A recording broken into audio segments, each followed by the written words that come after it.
Jadi kita tengok soalan sebab lama tak tengok tak jawab soalan, jadi minta nak soalan. Jadi boleh untuk sampai 8.20 ke 8.25 insya-Allah.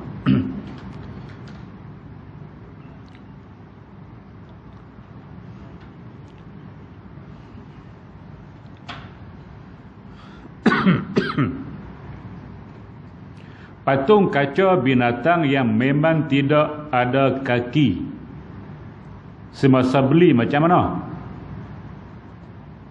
Baik, patung kaca, patung tu dibuat daripada kaca macam-macam lah, daripada kayu, pada kaca, pada plastik, pada macam-macam jenis. Tak apalah, ini patung daripada kaca. Patung binatang tapi kaki tak ada. Makna dia ada tubuh. Dia ada tubuh, mungkin ada kepala dan sebagainya lah, tapi kaki tidak ada. Dikira tidak cukup sempurna, tidak cukup sifat. Maknanya kalau dia hidup pun dia mati ya. Kalau dia hidup pun kalau kita ambil parang, kita cantas tubuh dia tengah-tengah, tu dia mati dia, Khairul. Matilah. Mana tidak sempurna tak apa. Nah, jadi tak payah dah potong kepala dia sebab dia tu tidak sempurna. Yang nak potong kepala tadi ni, patung tu sempurna, ada semua, ada kepala, ada tubuh, ada kaki, ada tangan, ada ekor, semua sempurna, maka yang tu padan dengan potong kepala. Baik.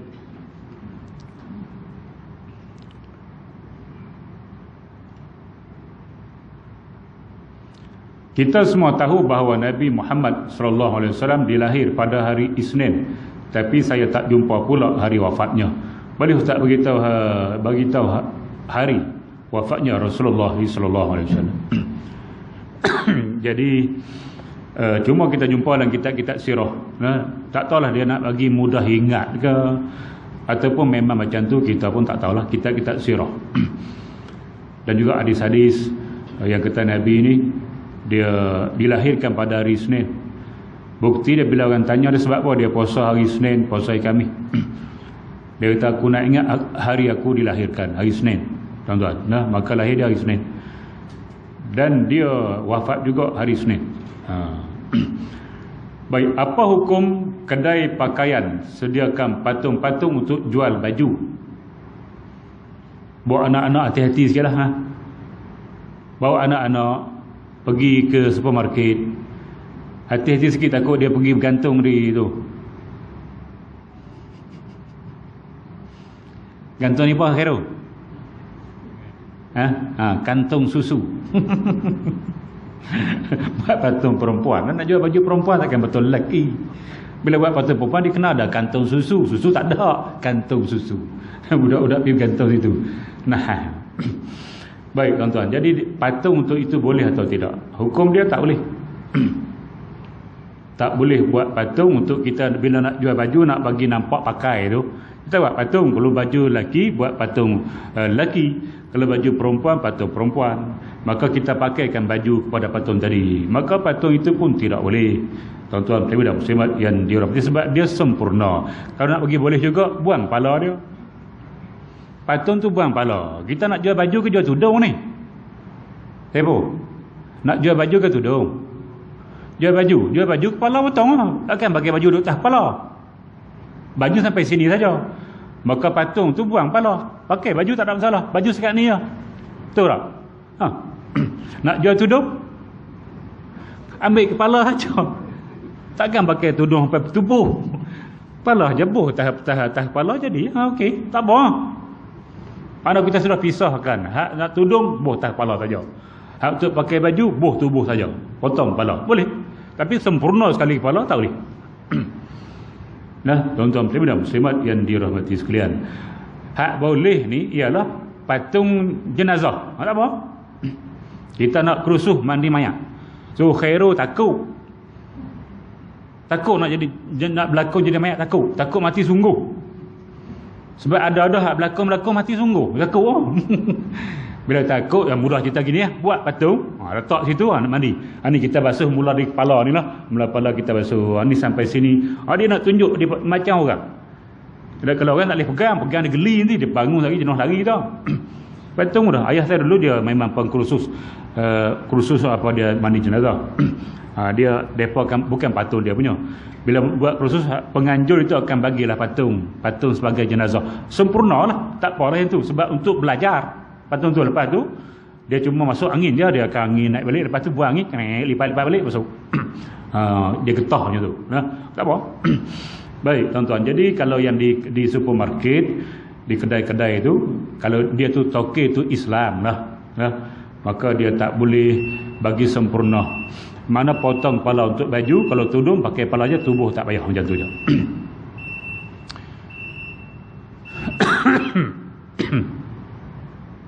Macam mana dengan tugu peringatan negara terdiri dari patung-patung askar? Bab tugu saya dah sebut sebelum daripada ini, sudah difatwakan dalam majlis fatwa muzakarah, majlis fatwa kebangsaan, bahawasanya tugu negara tu tak boleh, hukum dia adalah haram.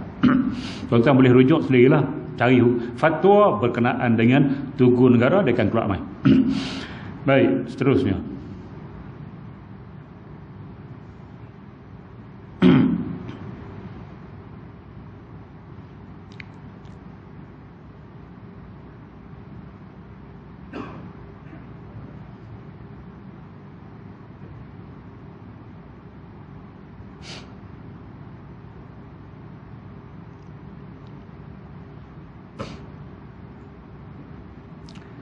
Bolehkah solat qabliyah fajar, yakni solat subuh sebelum azan di rumah? Ni aku tak tutup ni. Baik, boleh dia kata dia nak solat sunat qabliyah tu di rumah, tapi orang tak azan lagi lah. Maknanya kalau subuh masuk 5.55 hari ni kan, kalau subuh 5.55, dia nak solat pukul 5.50 sebab elok habis solat dia nak pergi masjid dah. Contoh, boleh atau tidak solat sunat subuh sebelum azan? Maksudnya sebelum masuk waktu lah. Kalau waktu masuk tak azan lagi, tak apa tuan-tuan. Kita berpandukan takwim, jam kita pun tepat. Nah, jam kita tepat ikut RTM. Takwim kita 5.55 tu subuh dah, fajar Saudi dah naik. Tapi masjid sebelah masjid kampung kita tak azan lagi, mungkin tu bila tak sampai lagi ke ada jenis lambat. Jadi kita boleh dah solat bila masuk waktu 5.55, kita dah boleh solat sunat subuh walaupun azan belum diazankan di masjid. Tetapi kalau belum masuk waktu, mana 5.55 subuh, 5.50, 5.52 kita nak solat sunat subuh, hukum dia tak boleh. Sebab solat sunat subuh waktu dia bila masuk subuh, baru boleh solat sunat subuh. Solat sunat zuhur waktu dia bila masuk tu zuhur, dan dia akan berakhir bila berakhir zuhur, macam tu lah.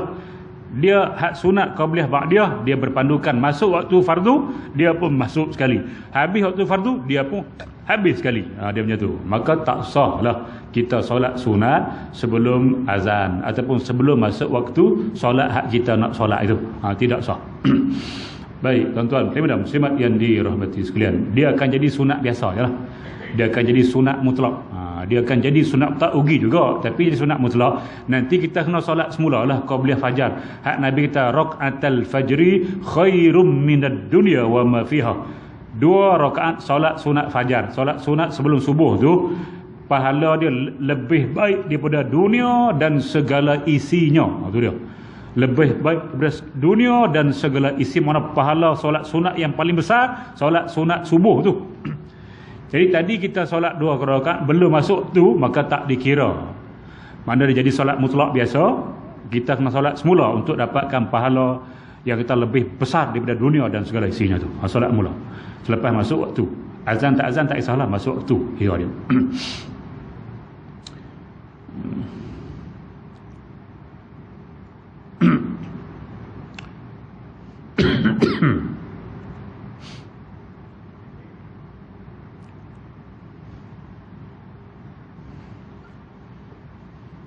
Apa hukum bergambar dengan patung? Tengok patung comel, selfie. Jahanam tu. Apa hukum bergambar dengan patung-patung, sama ada patung manusia, yakni orang ternama, atau patung binatang? Di luar negara, termasuk beberapa negara Islam, terdapat banyak patung-patung ini. Baik tuan-tuan dan muslimat yang dirahmati sekalian, jadi patung-patung ini diharamkan sebab Yang pertama dia adalah dia menyerupai berhala yang disembah. Yang kedua, dia berkemungkinan orang yang buat patung itu merasakan dia itu boleh menandingi Allah Subhanahu wa taala dalam penciptaan. Maknanya Allah Subhanahu wa taala sudah mengisytiharkan perang dengan patung ini. Nah, Allah Subhanahu wa taala mengisytiharkan perang dengan patung, tiba-tiba kita pergi gambar dengan dia. Munasabah. Tak boleh terimakah. Niat kita nak buat satu peringatan sebab kita dah pergi negara tu, kita nak ambil momen-momen penting lah. Tapi tak payahlah pergi bergambar dengan patung sebab dia diharamkan, sebab ada unsur-unsur syirik dan padan berhala yang Allah isytiharkan perang dengan berhala-berhala ni. Tak payahlah pergi bergambar dengan dia sebab dia tu akan masuk neraka. Yang Quran sebut waquduhan nas wal hijarah, bahan bakar, bahan yang akan dibakar dalam neraka nanti. Yang pertama manusia yang berasal yang kafir dan yang fasik, dan juga al-hijarah, batu. Dia sebut hijarah tu batu. Maka suatu hari Nabi jalan di tepi-tepi pantai, dia terdengar batu menangis. Nabi pun tanya, wahai batu, kenapa kamu menangis? Nabi boleh bercakap dengan batu. Nabi Sulaiman tak boleh. Nabi Sulaiman tak boleh cakap dengan benda beku. Dia boleh bercakap dengan benda yang menyawa. Binatang boleh. Batu tak boleh. Ini lebih Nabi Muhammad. Dia kata, aku menangis sebab aku takut nanti masuk neraka. Sebab Quran sebut batu akan jadi salah satu penghuni neraka. Nabi kata, bukan kamu. Batu yang akan jadi penghuni neraka ialah patung yang disembah. Patung yang dibuat untuk disembah ataupun untuk kemegahan dan sebagainya. Hak diharamkan itulah. Maka takkan kita nak pergi gambar dengan dia. Bila gambar dengan ustaz tu kira. Malam ni aku tak terima dekat gambar. Pergi ceramah mereka nak gambar boleh, tapi nak pakai mask. Kalau tak pakai mask boleh duduk 1 meter. Tu cara nak bergambar. SOP bergambar, yang pertama kalau kita nak rapat, pakai mask. Kalau kita tak pakai mask, kita kena jarak 1 meter. SOP untuk PKPP sampai 31 Disember. Baik tuan-tuan, ibu dan muslimat yang dirahmati, jadi bergambarlah untuk kita mengambil kenangan dengan perkara yang diredai oleh Allah Subhanahu wa taala. Tak payahlah kita bergambar dengan perkara yang tidak diredai oleh Allah Subhanahu wa taala. Macam tu. Bukan kata Allah kalau bini kita tak suka hero, bini kita tak suka pergi gambar boleh tak? Bini kita tak suka dengan janda tu, hak jual apa dia tom yam tu, kita pergi bergambar kedai tu, dia marah. Tu bini. Bini pun marah. Ni kan Tuhan. Allah yang tak suka pada patung, kita pergi duk gambar dengan benda dia tak suka. Dia dengan kita dia tak suka. Jadi elokkan bergambar dengan benda-benda macam ni. Gambar dengan babi boleh tak? Babi dah sekor, kita pergi selfie dengan dia. Babi tak apa, dia bukan patung. Babi dia haram makan, tuan-tuan. Saya mudah muslimat yang dirahmati, bukan haram nak selfie dengan dia, tapi ya tak apa. Lain, babi dengan patung lain. Allah tak isytiharkan perang dengan babi. Cuma dia kata huriman alaikumul maitatu waddamu walahmul khinzir sahaja. Haram makan. Tapi kalau dia sakit, kita boleh berubah dia. Kalau dia jatuh dalam lubang, kita boleh angkat dia. Kita masih boleh buat baik dengan dia. Gitu. Okey, selesailah lebih kurang begitu. Mudah-mudahan dapat sedikit pencerahan. Ada sikit? Tak tengok pula. Tak ada. Okey. Satu lagi nah. Tak maaf. Nak tanya berkenaan hukum jual beli. Apakah hukum apabila kita booking sebuah kereta? Aku tahu dah. Kereta pun nak keluar. Yang pertama kita apa kira? Yang pertama Almera 1.0 L. Yang kedua Honda City 1.5 Turbo. Yang tiga X50 1.5 TG DI. Baik, booking dah. Harga tak keluar lagi. Baru keluar harga. Sebelum ni booking dah 500. Booking sebuah kereta tapi kita tak tahu lagi harga sebenar kereta tersebut. Sebagai contoh, terdapat sebuah syarikat kereta ini baru launching satu model kereta tanpa beritahu harga sebenar dan membenarkan orang booking dan membenarkan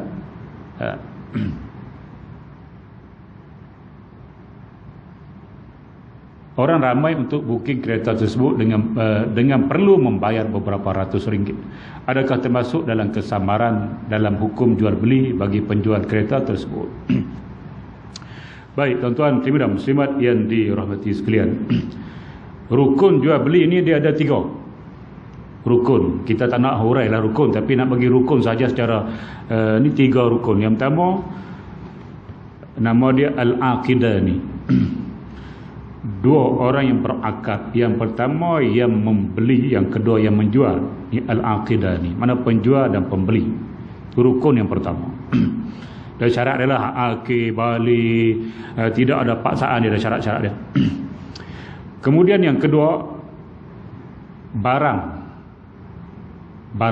yang kita nak beli.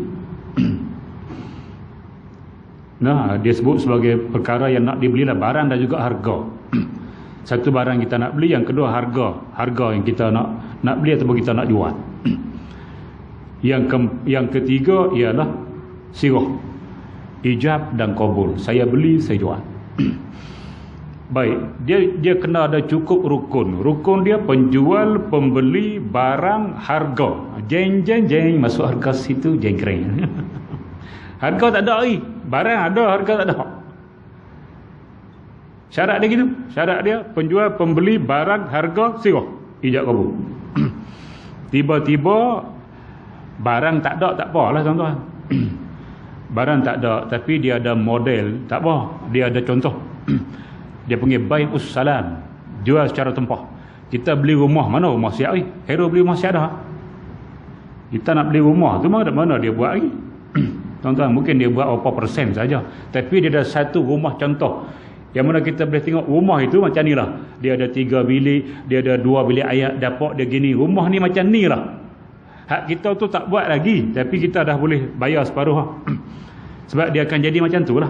Nah, harga pun dia letak lah. Yang ni dia 130,000, yang ni 250,000, yang ni 500,000. Ada siap. Kalau kita boleh beli lah. Barang tak ada lagi, tapi dia sudah ada contoh modelnya. Akan dibuat macam tu, tapi harga sudah ada. Maka bolehlah kita beli walaupun dia tak siap lagi. Nah, jadi kalau jenis belum ada harga, saya rasa eloknya kita belum, jangan lagi lah. Nak selamatnya lah, jangan lagi, tunggu dia launching harga baru kita booking. Nah, itu lebih selamat bagi saya lah, tuan-tuan dan muslimat yang dirahmati sekalian, sebab dia tidak cukup rukun di situ. Kita nak tempah, nak booking pun dia mesti cukup rukun dulu. Nah, bila rukun tak cukup, elok kita berhati-hati, ihtiyati, mengambil jalan berhati-hati. Sabar lu, ni 20,000 dah. Baik. Ada ejen di sini dengan barang aku nah. Okey. Jadi sekadar itu dulu, tuan-tuan dan muslimat yang dirahmati sekalian, perbincangan kita pada malam ini. Dan kita akan sambung tak pasti minggu depan kan bila. Sebab tak pasti minggu depan kan bila ni ada something wrong dengan aku ni. Sebab kuliah kita tiap-tiap minggu, tiba-tiba kita tak pasti minggu depan kan bila. Saya nak tengok jadual ke. Malam ni kira malam terakhir bulan Oktober. Okey, jadi minggu depan kuliah kita dia akan mula masuk pada bulan November.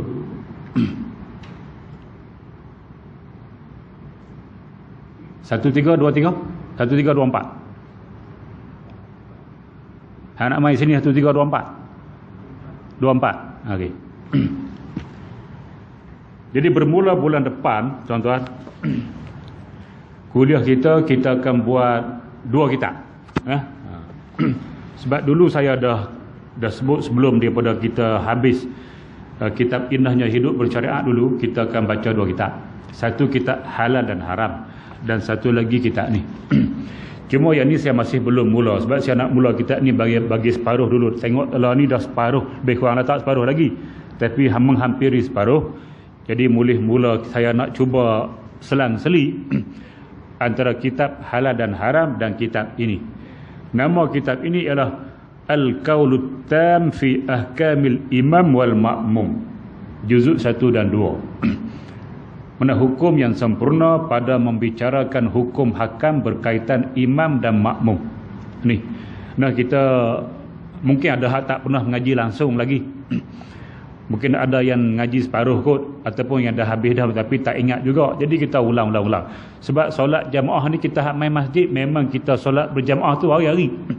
Tapi adakah kita tahu hukum berkaitan dengan solat berjamaah ini dan masalah-masalah yang ada dalam solat berjamaah. Jadi kita akan mula baca bulan depan, yang ni minggu pertama dan juga minggu yang ketiga. Makna minggu depan ni kita ni. Minggu depan ni kita ni, mana minggu ni kitab Halal Haram 2 dan 4. Kitab ni 1 dan 3. Kita pecah itu insya-Allah. Jadi siapa-siapa nak beli boleh, harga dia RM15 yang termaktub di sini. Tapi tokey dia kata boleh $12. Tu tokey.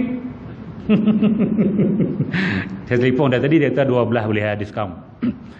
Nah, siapa-siapa nak wakaf, beli wakaf. Siapa-siapa nak beli sendiri terpulang pada tuan-tuan. Dan insya-Allah akan ada sahabat kita yang akan wakafkan. Jadi kitab ni ada hak wakaf macam ni juga.